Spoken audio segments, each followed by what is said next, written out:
Welcome to the Productivity Podcast. Delighted today to be joined by Guy and Jamie from Too Good To Go. How are you doing both? Very well, thank you. Good. So we'll start with you, Jamie, in terms of just getting to know a bit about you, what you've done, career history, and then we'll move on to Guy. So tell us a bit about yourself. Do us an introduction. It would be my absolute pleasure. So I'm Jamie Crummy. I'm one of the co-founders of Too Good To Go.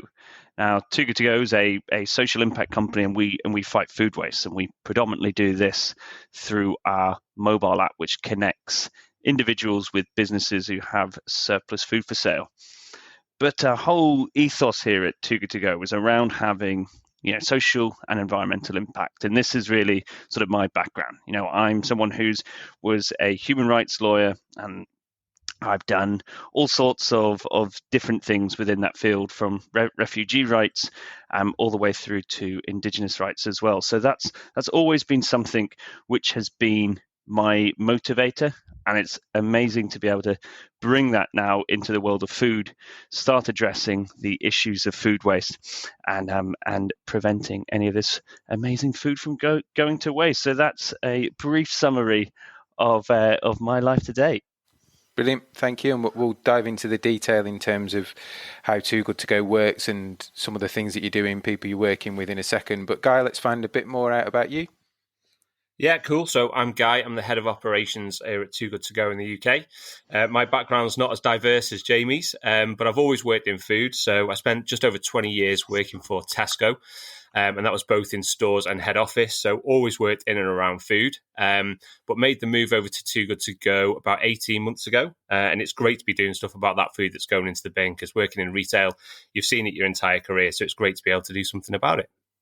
Yeah, and one of those topics that I think's really risen up corporate agendas in terms of, I think, more around the press around it, more around clearly costs of living are going up for everybody. So it is highly topical, probably since, the last 12, 18 months, isn't it, in terms of people are really thinking about it more and are really upset when they see the pictures of food waste. But actually, there's a lot more happening around that whole ecosystem than ever before.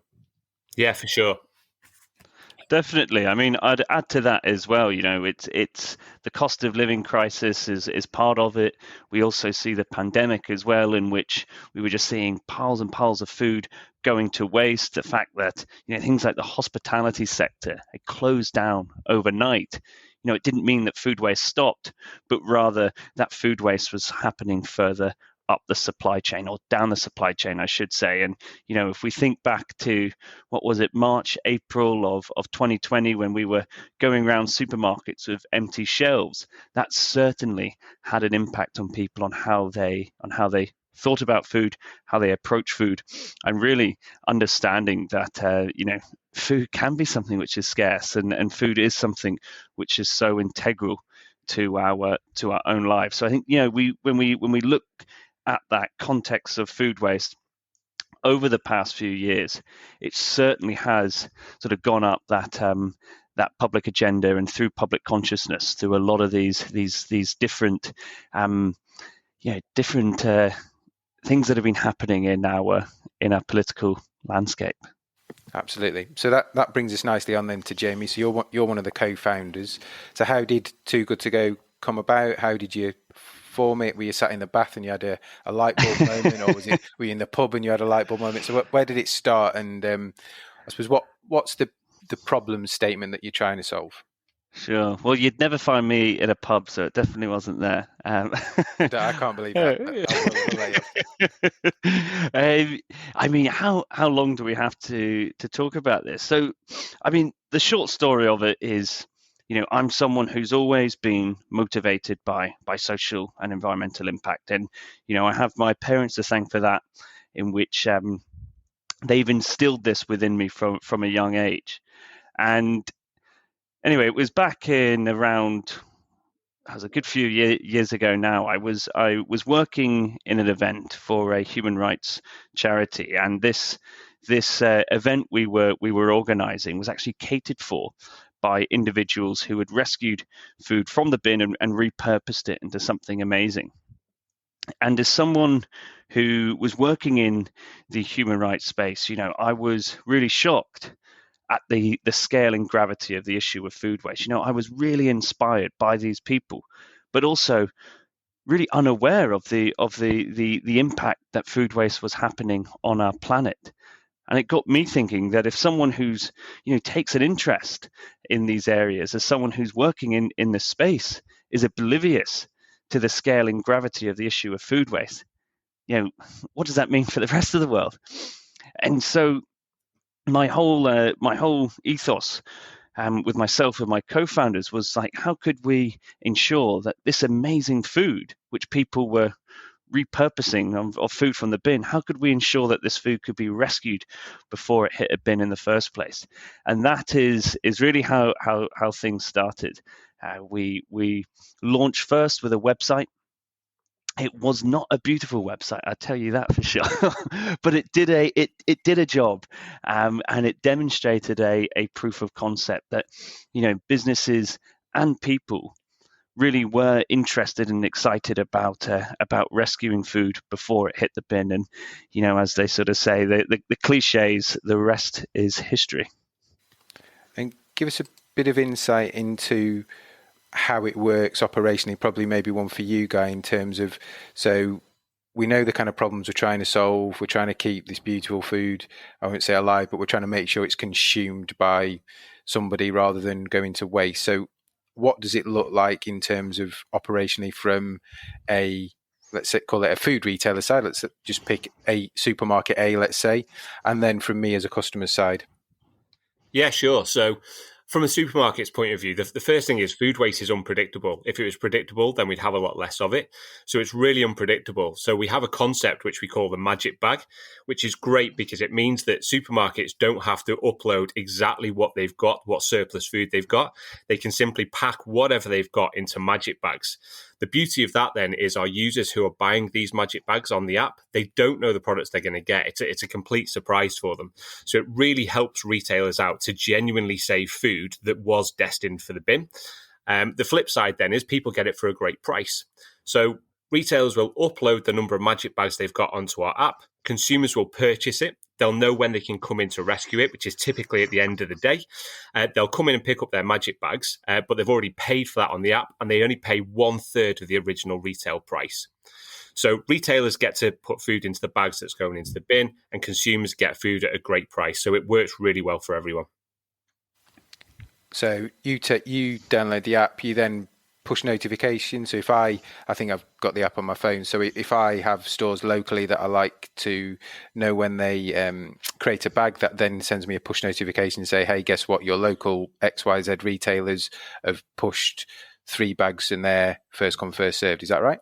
So on the user side, once you've set up a very simple login, you get geolocated to your area, and you can change where that is. You can then scroll through all the stores in your area that have got magic bags available, and you can purchase those magic bags up to 24 hours before the collection time. So we work with retailers' food waste to understand how much food roughly we think is going to be going into the bin on a given day, and therefore predict the number of magic bags that they think we'll have. What we can't predict is what will go into those bags, but we can roughly accurately predict the number of bags that they'll have. So consumers can see them up to 24 hours before, they can purchase them on the app, and then rock up into the store at the end of the day and pick up their food. I think one of the themes that we want to sort of stress here as well is the theme of simplicity. And that is really something that is innate within Too Good To Go. It's keeping it simple and operationally simple for businesses like retailers to be able to utilize. And that whole premise of the magic bag itself, which is just a surprise collection of whatever food is left over, means it's operationally simple. They're not having to itemize what every item of food is. But similarly, from a individual perspective, it's a simple concept to grasp. You're paying a reduced price for food which otherwise would have gone to waste, and you don't know what it is that you're going to get. So these themes of simplicity, of flexibility, but also importantly fun, is really what makes Too Good To Go special and what makes Too Good To Go different.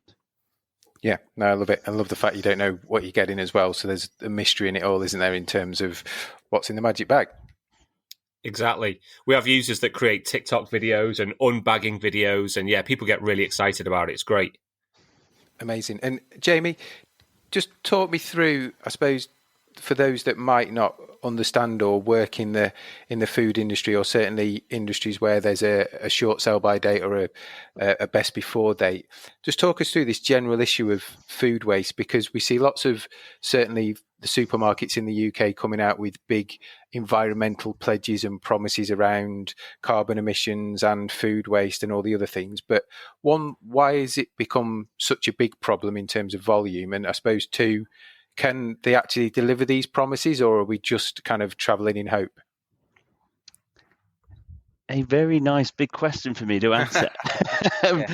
Well, I think first of all, if we start just looking at the issue of food waste on a big picture, 40% of the food that we produce globally ends up getting wasted. And I've said this stat millions of times, and it doesn't get any easy or less shocking every time I say it. 40% of the food we produce ends up getting wasted. And that means that a landmass the size of China is used to grow food that we ultimately throw away. And food waste is such a pressing issue because, it costs so much money. In the UK, we're spending £20 billion every single year, £20 billion on food that is thrown away. That's around, 6 to 8 times more than our annual police budget. So we spend more on throwing food away than we do on public services. But it also, it has huge social ramifications. So we spoke earlier about, the cost of living crisis. When we look at the rise of the use of food banks within the UK, or we look at it through a global lens, there's about 870 million people that go to bed hungry every single day. So the real fact that we're throwing food away is like this real injustice. And then, of course, there's the environmental element. So food waste accounts for about 10% of the world's greenhouse gas emissions. And that means that if food waste was a country, it'd be the third largest greenhouse gas emitter after the US and China. So we can see that food waste is a really huge pressing issue, and it has ramifications in all sorts of different walks of life. Now, when we look at that from a UK perspective, and we look at the impact that this is having from retailers, retailers and food producers, I genuinely feel they have a duty in which to do more to reduce it. And this is why many of the retailers have come out with pledges, and fantastic pledges, to reduce food waste by 50% by 2030. And this is all aligned with the Sustainable Development Goals. So these were goals which were agreed and signed by national governments around the world through the UN. These retailers have really bought into this. So in the UK, the likes of Tesco, the likes of Morrison's, Waitrose, these are all retailers which are agreeing to reduce food waste by 50% by 2030.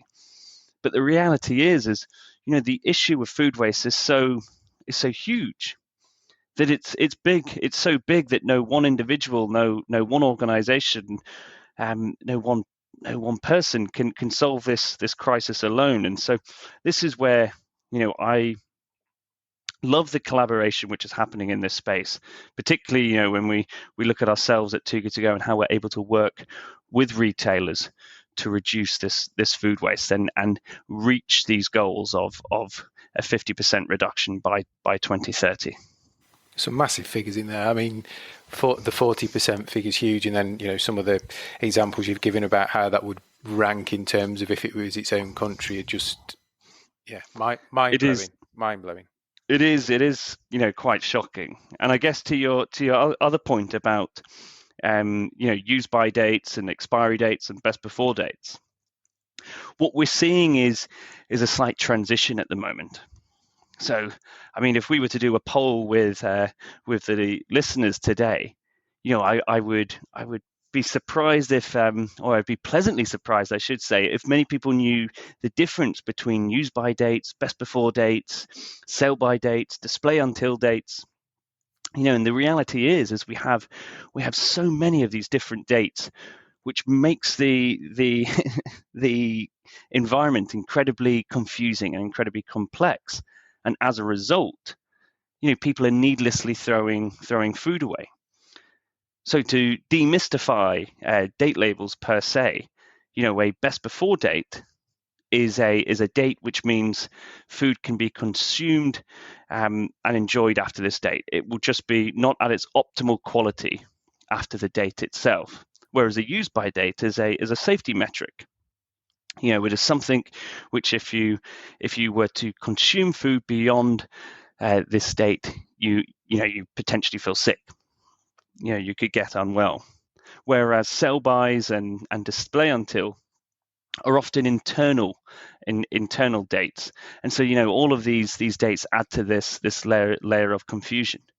But what's exciting at the moment within the UK is a movement which is sort of led by ourselves at Too Good To Go, where we're having businesses join a coalition of other brands who are communicating on pack that we should look, smell, and taste food once it's gone beyond its best before date, not waste it. And so this is something that we've spearheaded, and is really exciting to see the impact that it's having. In addition to this, what we have in the UK, which isn't replicated in all European countries, is retailers are still allowed to redistribute, but also sell food once it's gone beyond its best before date. And this is so important to be able to reduce food waste itself by extending that period in which food could be consumed. And I think, Guy, probably one for you, as we're both kind of retailers at heart.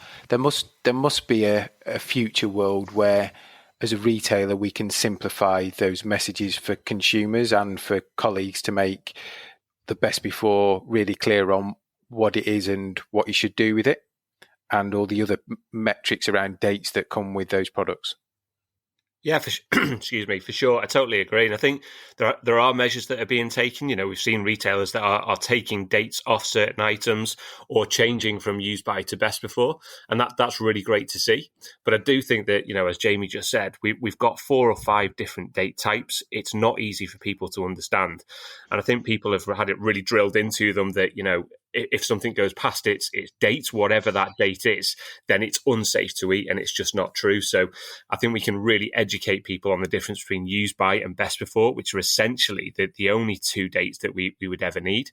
And then I'd argue as well that, there's some great technology that's coming up. I've seen this new technology that we've got where you can spread a natural chemical onto fruit and veg, and it will extend the life of those products, and therefore you can remove the dates from those products. So there's lots of stuff happening in this space.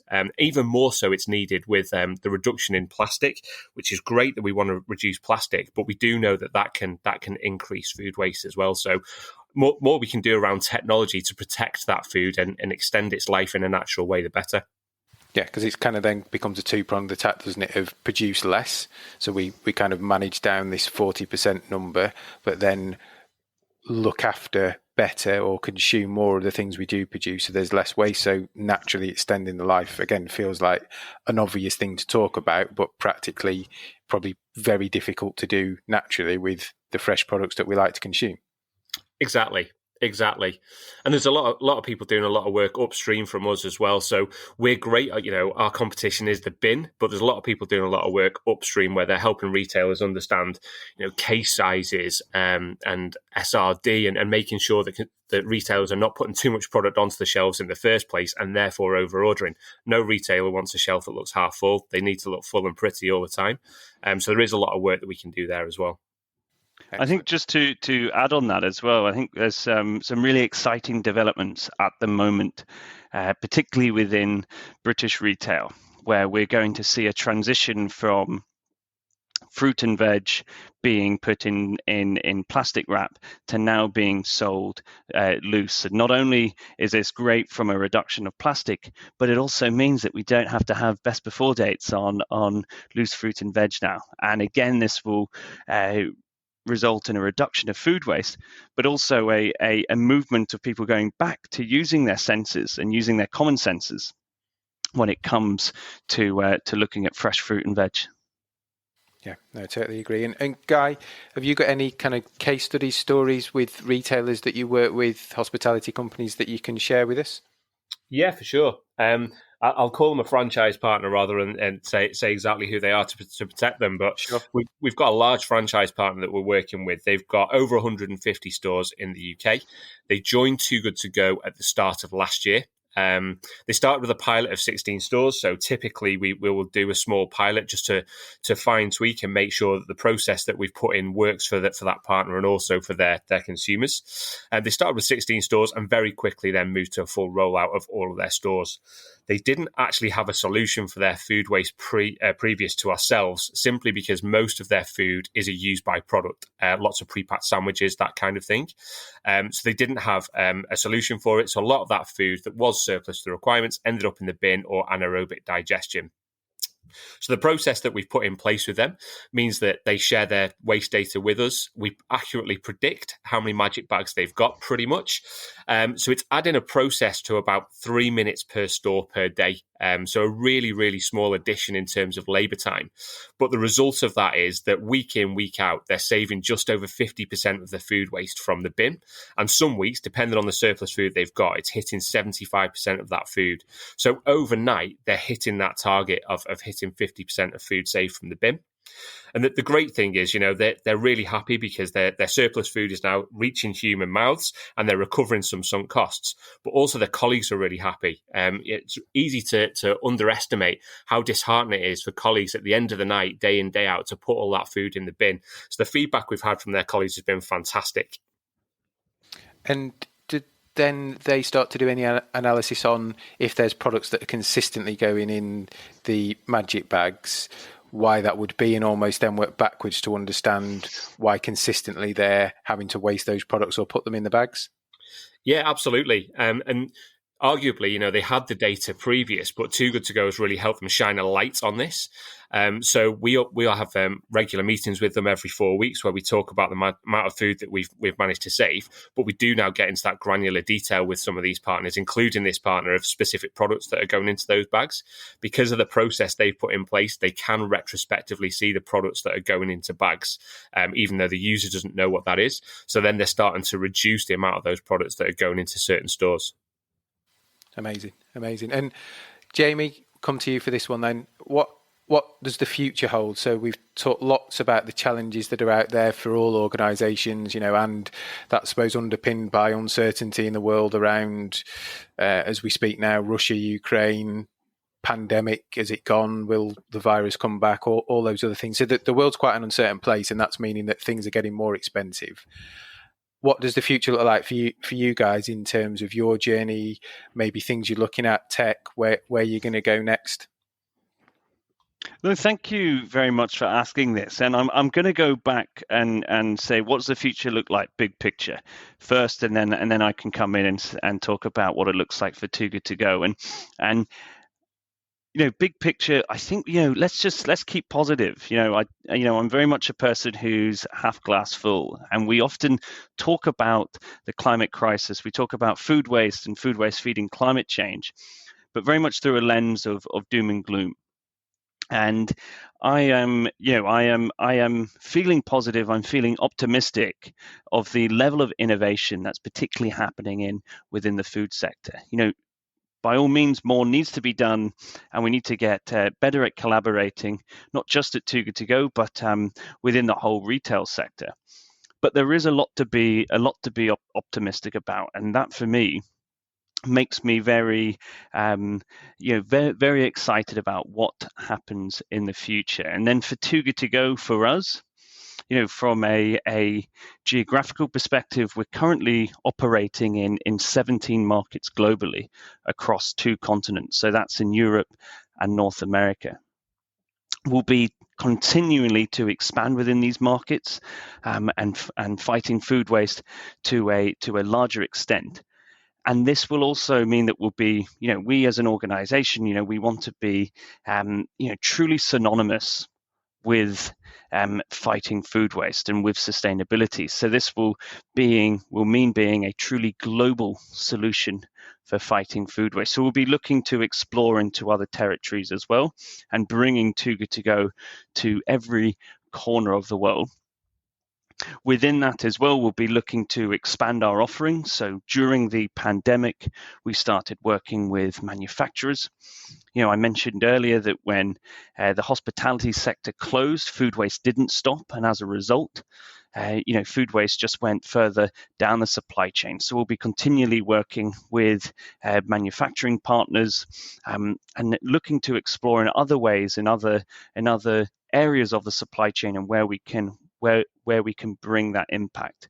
But as I say, it's an exciting space for us. We've already rescued over 110 million meals from going to waste, with over 120,000 different food businesses and 50 million consumers who have helped us do this. So for us, it will be to keep growing, to keep fighting food waste, and to keep trying to change people's attitudes and change people's behaviors. So a lot to be excited for, and a lot more to come within this food waste space.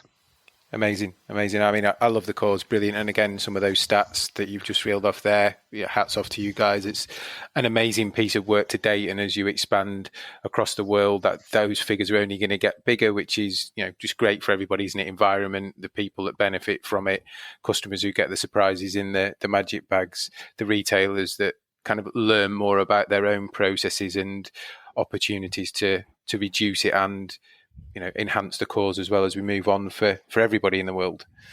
So, Guy, if somebody's listening to this and they think, I need to get on board, I need to find out more, where's the best place for them to get hold of you or Jamie? What's the plan? Where should they go?